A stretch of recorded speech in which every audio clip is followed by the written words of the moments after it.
तो क्या है, ब्रेक के उस पार एक बार फिर से धामी का बुलडोजर गरजने वाला है। ब्रेक के उस पार, लेकिन ब्रेक से पहले क्या हुआ था? ब्रेक से पहले धामी सरकार के बुलडोजर ने जब गरजना शुरू किया था, तब सियासत में उफान आया था। सवाल यही था कि आखिरकार क्या मजारों को ही टारगेट किया जा रहा है? क्या एक धर्म को ही धामी सरकार का बुलडोजर निशाना बना रहा है? तब उस वक्त भी सियासी तूफान उठा था। तो क्या एक बार फिर से यह तूफान सियासी तूफान आने के संकेत हैं? जिक्र यही है, फिक्र यही है।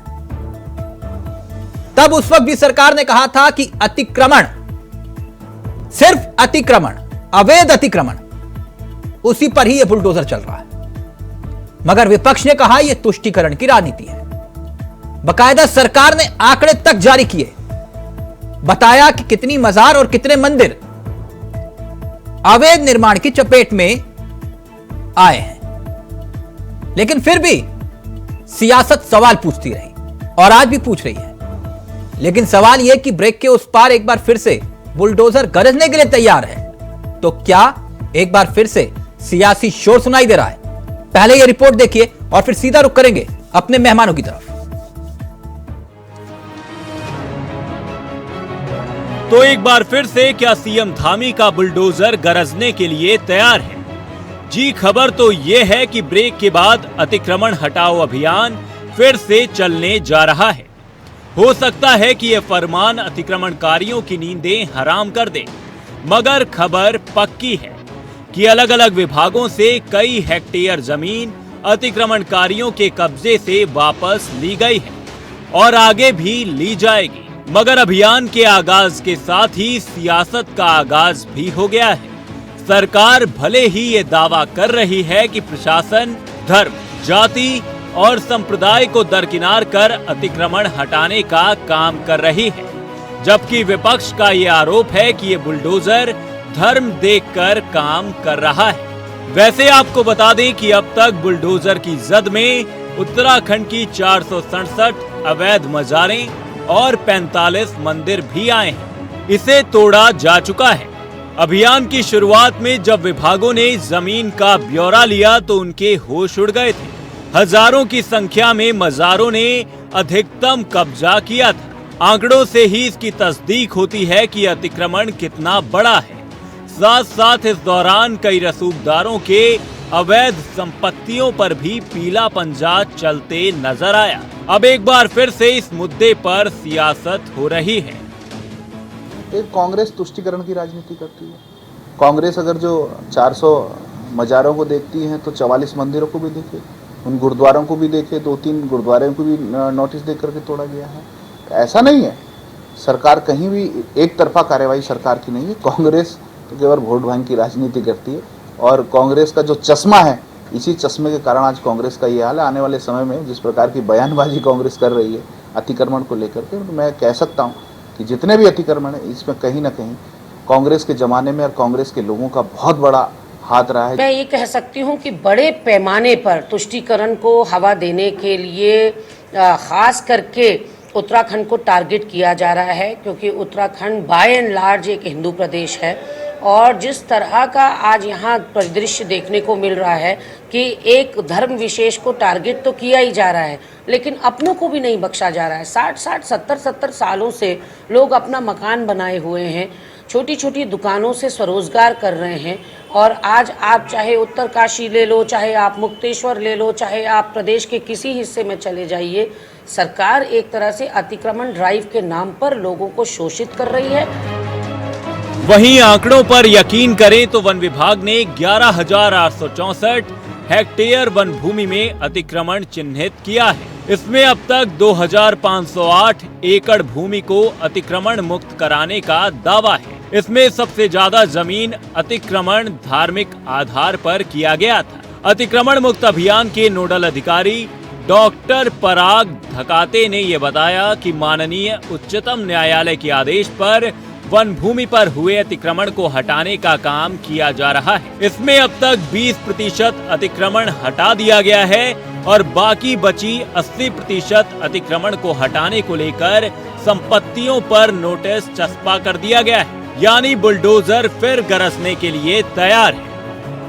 उच्चतम न्यायालय द्वारा आदेश जारी किए थे, उसमें सरकारी भूमि या वन भूमि पर कोई भी अगर धार्मिक अवस्थापना है, संरचना है, उसको हटाने या विस्थापित करने या विनिर्माण करने के जो निर्देश दिए गए थे, इसी क्रम में जिला टास्क फोर्स बनी हुई है। वहाँ पे संबंधित जो हमारे सक्षम अधिकारी है उनके द्वारा जितने भी यहाँ सरकारी भूमि पर जो धार्मिक संरचनाएं थे, जो मज़ारे है या मंदिर है, उनको नोटिस दिए गए हैं।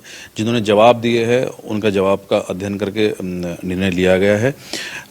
467 ऐसे केसेस है मज़ारों के जहाँ पे ना किसी का जवाब आया है, ना किसी की वहाँ पे जो है ओनरशिप उन्होंने क्लेम की हुई है। तो इसके क्रम में जो है 467 मज़ारों को सरकारी भूमि या वन भूमि से हटाया गया है। अब ऐसे में सवाल ये है कि बुलडोजर के एक्शन पर किसे हो रही है सियासी टेंशन। साफ है धामी के बुलडोजर पर सियासत जोरदार है। सवाल ये,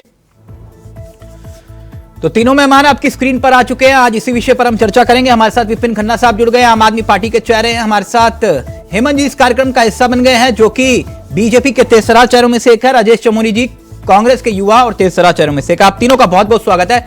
चमोली जी, बुलडोजर गरजने वाला टेंशन आपको क्यों हो रही है?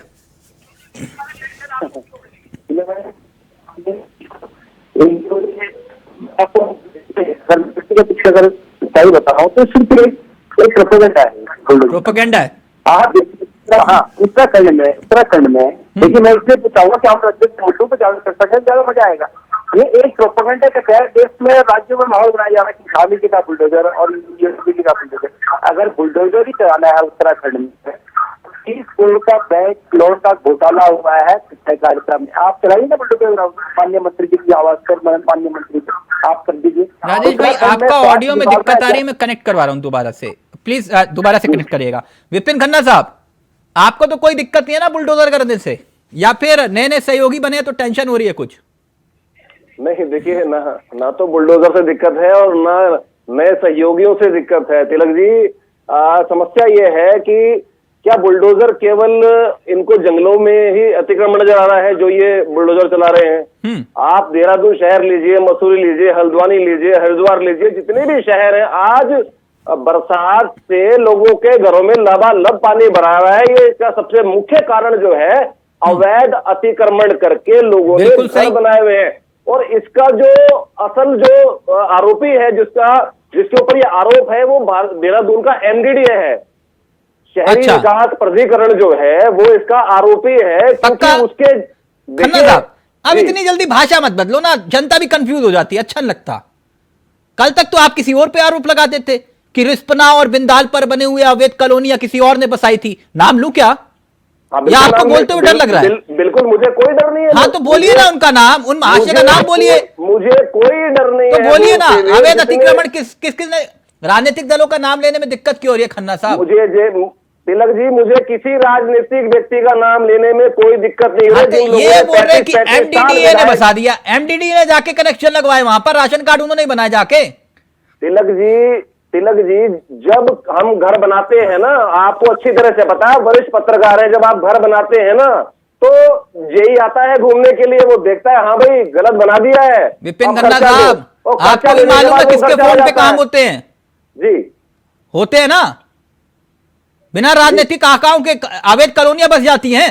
देखिए, राशन कार्ड बंटते हैं, देखिए हम तो बिजली के कनेक्शन लगते हैं और सीवर लाइन बिछ जाती है। ये काम जेई का है। तिलक जी, हम तो चिल्ला के कह रहे हैं, जितने भी जनप्रतिनिधि हैं, जो ये विधायक 35 साल से रहे हैं, चाहे वो रायपुर का हो, चाहे वो कैंट विधानसभा का हो, चाहे वो मसूरी विधानसभा का हो, कोई भी विधायक हो, सबने अतिक्रमण को बसवाने का काम किया है। ना मुद्दे पे खन्ना साहब, मुझे मत घुमाओ, मुझे जलेबी पसंद नहीं आती है। सीधी बात क्या करो मुझसे, नाम लेकर बोला करिए। तिलक जी, मैं बड़ा क्लियर व्यक्ति और बड़ी क्लियर बात नहीं, आप घुमा रहे थे ना, टोपी डाल रहे थे एमडीडीए पर। देखिए, मैं शहर, एक मिनट हेमंत जी, ब्रेक के उस पार एक बार फिर से बुलडोजर का स्वागत है। ये कह रहे हैं भाई, आप एक खास वर्ग को टारगेट करते हैं तुष्टीकरण की राजनीति के लिए, और चमोली जी ने कहा कि एक राजनीतिक प्रोपोगंडा है, इससे ज्यादा कुछ नहीं। क्या ऐसे ही है हेमंत जी? देखो तिलक जी, तुष्टीकरण की राजनीति हमेशा इस देश के अंदर जो है कि कांग्रेस पार्टी ने की है। जहां तक अतिक्रमण का बात है, तो अतिक्रमण जिस प्रकार से अवैध मजारों का मामला हो, चाहे धार्मिक संस्था के नाम पर आड़ पर जो अतिक्रमण किए गए हैं, अतिक्रमण किसी भी कीमत में जो है कि प्रदेश के अंदर बर्दाश्त नहीं किए जाएंगे। और इसको लेकर चाहे वो कोई भी दल हो, कोई भी व्यक्ति हो, कोई भी धर्म हो, इस पर आप देखें कि जब 467 मजारों पर अवैध अतिक्रमण पर कार्रवाई हुई तो उसमें 45 मंदिर उसकी जद में आए हैं और उसमें गुरुद्वारे भी थे, कुछ 1-2 गुरुद्वारे भी आए हैं। तो इसमें किसी को इसको राजनीति करने की आवश्यकता नहीं, किसी भी दल को इसको राजनीतिक चश्मे से नहीं देखना चाहिए। अतिक्रमण आज के समय में एक बहुत गंभीर चिंता और चिंता का विषय है। जिस प्रकार से तेजी के साथ में पॉपुलेशन बढ़ा है, शहरीकरण का विस्तार हुआ है, लोगों के पास आप देख रहे हैं ट्रांसपोर्टेशन को लेके पहले घरों में एक गाड़ी होती थी, अब लोगों के पास 2-2, 3-3 गाड़ी है। दरअसल चमोली ये कह रहे हैं कि आप चुन कर टारगेट करके मजारों को जो है तोड़ने का काम करके प्रोपोगंडा चला रहे हैं। इस बुलडोजर का कह रहे हैं कि रुख जरा देहरादून की तरफ भी मोड़िए, जैसे विपिन खन्ना साहब की चिंता है, हल्द्वानी की तरफ भी मोड़िए। कांग्रेस के पास इस समय कोई मुद्दा नहीं। हल्द्वानी के अंदर भी अतिक्रमण पर कार्रवाई चल रही है, हरिद्वार के अंदर भी कार्रवाई चल रही है, उधम सिंह नगर के अंदर भी कार्रवाई चल रही है, चिन्हित हो रहे हैं आज की तारीख में। लेकिन ये जो राजनीतिक दल इसको कह रहे हैं तुष्टीकरण की बात और एक विशेष वर्ग को लेकर के, तो ये इन्होंने हमेशा देश के अंदर राजनीति इसी तरह से की है और इसलिए इनको ये राजनीतिक चश्मे से इसको देख रहे हैं। एक विशेष पार्टी को क्यों दर्द हो रहा है इस बात का? इसको राजनीतिक मुद्दा क्यों बना रहे हैं भाई? इसको वो ये कह रहे हैं कि 466 मजारें भी तो गई हैं, उसके साथ साथ मंदिर भी गए हैं जो अवैध थे। अवैध भूमि पर बनाओगे और फिर कहोगे कि मजार क्यों तोड़ दी? भाई देखिए, कांग्रेस ने कभी भी जो हमारे मतलब जो अवैध तरीके से निर्माण हुआ है पक्षधर नहीं है कांग्रेस। मैं तो कह रहा हूँ आप तोड़िए, लेकिन आप अगर राज्य के उन मुद्दों पर भी अगर काम करे भारतीय जनता पार्टी, तो मेरा मानना ज्यादा अच्छा होगा। भारतीय जनता पार्टी एजेंडे के तहत जी बुलडोजर चल गया, जी ये चल गया, आज 4-5 मामले इस राज्य में बड़े तेजी से बढ़ रहे हैं। सबसे बड़ा मुद्दा इस टाइम उत्तराखंड के एक युवा साथी जो बागेश्वर में मंदिर के दर्शन करने गए थे, हमारी मतलब रोजगार संघ के साथी बॉबी कुमार, उसको पुलिस ने किस अनैतिक तरीके से गिरफ्तार कर दिया। यह बड़ा मुद्दा है कि कैसे वो लगातार युवाओं की आवाज उठा रहे थे और आपने उसको गिरफ्तार कर दिया बिना पूछे। कैसे आप बदलता आज मतलब देश की मीडिया के राजेश भाई का ऑडियो दोबारा करिए प्लीज। हेमंत जी इसका जवाब दीजिए और फिर आ रहा हूँ विपिन जी आपके पास। तिलक जी मैं आवाज बिल्कुल सुन ही नहीं पाया हूँ क्या बोला उन्होंने, क्योंकि आवाज बहुत ब्रेक हो रही थी, इसमें पता नहीं कुछ मटपट की आवाज आ रही थी। हाँ, बागेश्वर आवाज में सुन नहीं पाया उन्होंने। बागेश्वर चुनाव से इसे जोड़ रहे थे और वो ये कह रहे थे कि बार बार जब भी चुनाव आते हैं, चुनाव का जिक्र होता है, आप लोगों को बुलडोजर याद आ जाता है। मैंने आपसे पहले भी कहा कि कांग्रेस इस समय मुद्दाविहीन है, पूरा देश इनको नकार चुका है, जनता इनको नकार चुकी है और इसलिए इनको हर चीज को जो है कि राजनीतिक चश्मे से देखना है। इसमें बागेश्वर चुनाव से इसका क्या लेना देना है भाई? अतिक्रमण का जो कार्य चल रहा है, जो मजारों के ऊपर रोडों पर अतिक्रमण थे, जंगलों में अतिक्रमण थे, फॉरेस्ट लैंड के अंदर अतिक्रमण कर रखा था, सड़क किनारे नेशनल हाईवे पर अतिक्रमण कर रखा था, इस पर अतिक्रमण पर कार्रवाई चल रही है और लंबे समय से कार्रवाई चल रही है। इसमें माननीय न्यायालय से भी इसमें निर्देश है। विपिन जी अब कोर्ट के आदेश को भी दरकिनार कर दे क्या सरकार? अगर कोर्ट कह रहा है अवैध अतिक्रमण हटाओ तो? खन्ना साहब जी देखिए तिलक जी मैं वही बात कह रहा था कि अभी हमारे भाजपा के मित्र कह रहे थे कि अतिक्रमण बर्दाश्त नहीं किया जाएगा, लेकिन जब वोट की बात आती है तो सब कुछ बर्दाश्त हो जाता है। आपको पता है माननीय उच्च न्यायालय ने साफ आदेश किया था कि नदी किनारे जितने भी अतिक्रमण है उन्हें ध्वस्त किया जाएगा, उन्हें हटाया जाएगा। लेकिन केवल क्योंकि वोट की राजनीति भाजपा करती है, केवल वोटर चेतना अभियान में लगी रहती है, तो इसीलिए ये अध्यादेश लेके आए 3 साल के लिए त्रिवेंद्र सरकार, उसके बाद धामी जी फिर अध्यादेश लेके आए। तो अतिक्रमण इनको केवल जंगलों में नजर आ रहा है, मजारों में नजर आ रहा है, लेकिन जहां समस्या है वहां समस्या इनको नजर नहीं आ रही। फिर जलेबी बना दी। तथ्यों के साथ मेरे साथ मत खेलिए सर। ये बताइए कि नियमितीकरण करने का वादा किसने किया था? पूरी बात बताया करो, ऐसे नहीं अधूरी बात नहीं। तिलक जी नियमितीकरण तो उन बस्तियों का होगा ना जो अवैध नहीं होंगी। सर किसने वादा किया था ये बताओ ना। नदी किनारे हाँ नदी किनारे की बात कर रहा हूँ। हम नदी के किनारे की मैं नदी किनारे की बात कर रहा हूँ। देखिए नदी किसने कहा था कि नियमितीकरण करो? नदी किनारे नियमितीकरण कैसे हो जाएगा तिलक जी? माननीय सुप्रीम कोर्ट का आदेश है नदी किनारे। सर ये घोषणा पत्र में था किसी के, मैं याद दिला रहा हूँ आपको। तिलक जी उस घोषणा पत्र को दोबारा से पढ़िएगा, उसमें नहीं, मैंने पढ़ के ही सवाल पूछा आपसे, मैंने पढ़ के ही होगा। पूछा है कि नियमितीकरण किस आधार पे कर रहे थे आप? नियमितीकरण होना चाहिए, जो बस्तियां हैं उनका वाह। नियमितीकरण होना चाहिए, लेकिन नदी किनारे की बात कर रहा हूँ तिलक जी मैं। ओके, चमोली जी कनेक्ट हुए क्या? चमोली जी, ओके। हेमंत जी, ये मसला सिर्फ राजनीतिक एजेंडे के रूप में इसे देखा जा रहा है। ये कह रहे हैं कि देहरादून, हल्द्वानी, रुद्रपुर कहीं भी चले जाइए अवैध अतिक्रमण भरपूर है, लेकिन चुनाव के वक्त आप लोग जंगलों में मजार ढूंढ के जो है उसे तोड़ रहे हैं। तिलक जी, मैं आपसे फिर कह रहा हूँ कि जो हमारे मित्र जो इसको राजनीतिक चश्मे से देख रहे हैं और तुष्टीकरण की बात कर रहे हैं, इसको बिल्कुल भी इस चश्मे से नहीं देखना चाहिए। आपके सामने उदाहरण है रेलवे की, इतनी बड़ी हल्द्वानी के अंदर किस राजनीतिक दल ने और किसके संरक्षण में जो है कि इतना बड़ा अतिक्रमण यहाँ पर रेलवे की भूमि में किया गया है। मामला न्यायालय में, माननीय उच्चतम न्यायालय में, और उस पर कुछ टिप्पणी करना इस समय ठीक नहीं है। लेकिन जो तुष्टीकरण की राजनीति करते हैं और जो राजनीति के लिए जो अभी आप नियमितीकरण की बात कर रहे थे, ये किनके एजेंडे में था, इन्होंने क्या बोला था, आज ये उस बात को लेकर घुमा दे रहे हैं बात को। लेकिन अतिक्रमण को लेकर जहां तक बात है, इसको लेकर सरकार गंभीर है। और अतिक्रमण तो मंदिरों को लेकर या मस्जिदों पर जाकर हम या जंगलों के अंदर भी ढूंढ रहे हैं।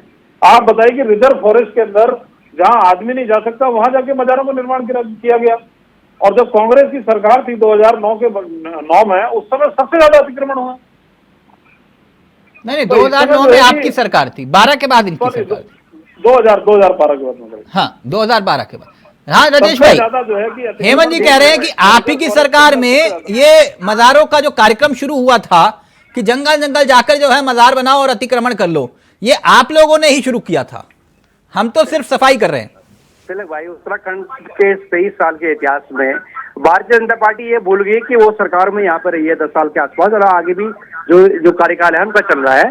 इसलिए कम से कम आप लोग तो इतने जागरूक होकर, हेमंत भाई बुद्धिजीवी लोग हैं, चैनल को कैसे झूठ बोल लेते हैं, बड़े समझ की बात है।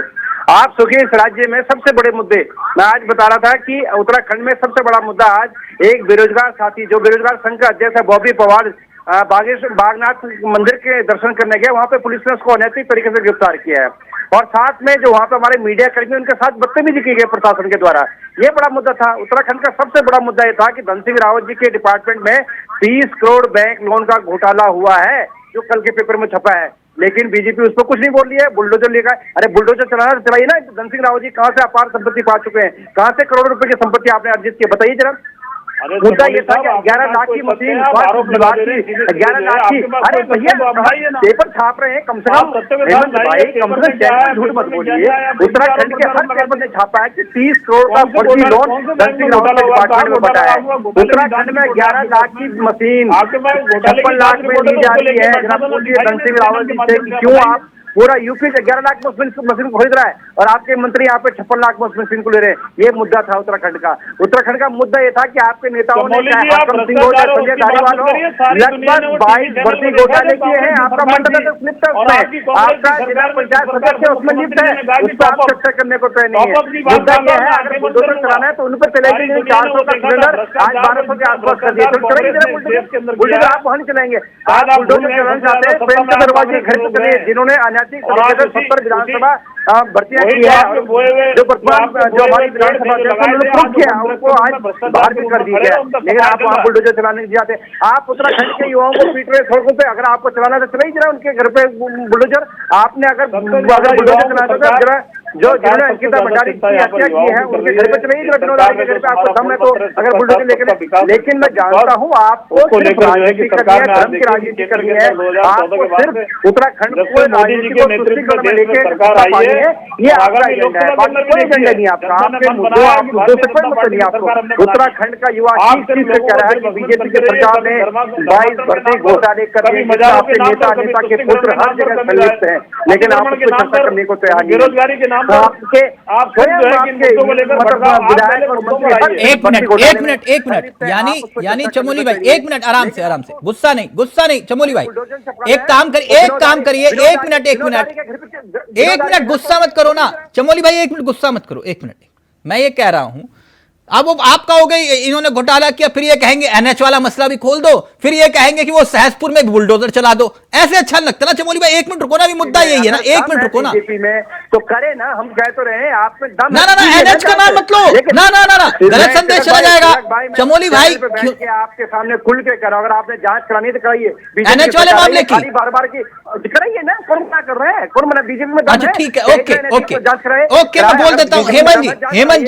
हेमंत जी वो गुजारिश कर रहे हैं एनएच वाले मामले की फाइल खोल दो, कह रहे हैं।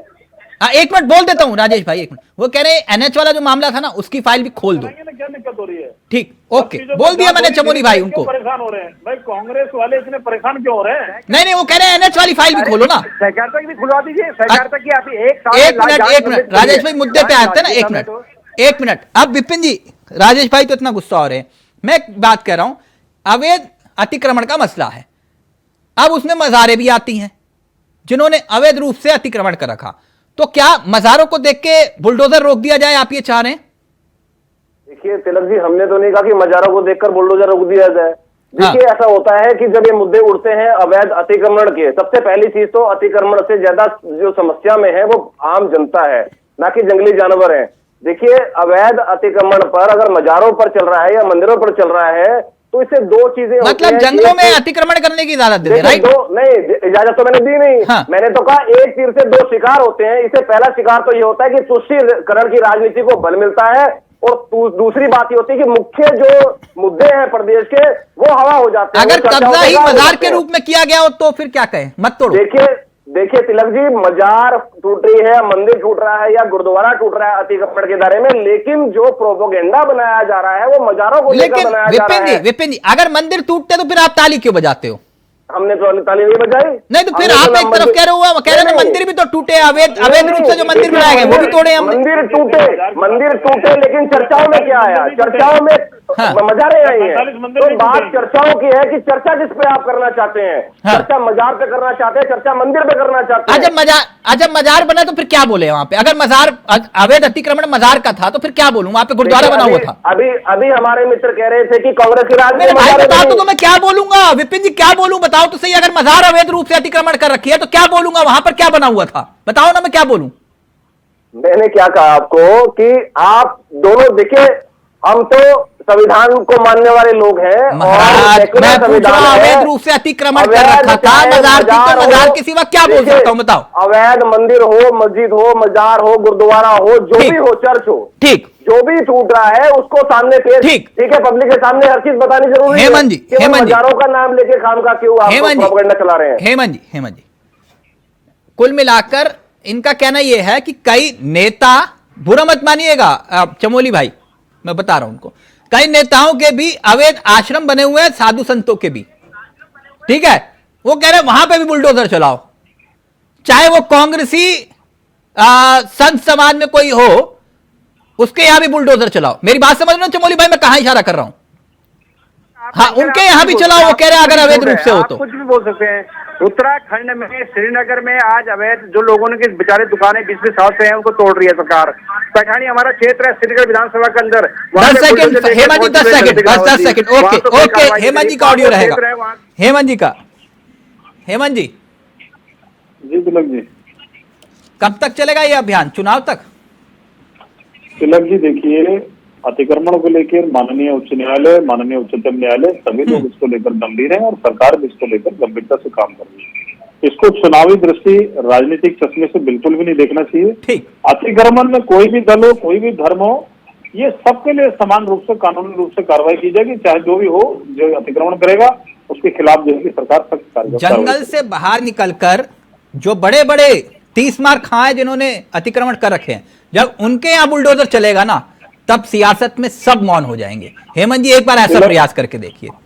थैंक यू जी, मैं आपको थैंक यू सर। आपके चैनल के माध्यम से मैं जरूर ये बात बताना चाहता हूँ कि अतिक्रमण चाहे कोई भी हो, चाहे कितना ताकतवर हो, प्रभावशाली हो, सर आज तक नहीं देखा हमने 22 साल में, 22 साल में नहीं देखा सर हमने तो, जंगलों में दौड़ा दिया आपने बुलडोजर। आप देखेंगे, ठीक है, ओके, दिखा दीजिएगा सर, लेकिन वो वाला नहीं, अंकिता भंडारी वाला, दूसरे वाला मसला। थैंक यू सो मच, बहुत बहुत शुक्रिया चमोली भाई, आपका भी, हेमंत जी आपका भी, विपिन जी आपका भी। तो धामी का बुलडोजर एक बार फिर से गरजने को तैयार। अब होगा सियासत में असर, देखना बस। नमस्कार, जय हिंद, जय भारत, जय उत्तराखंड।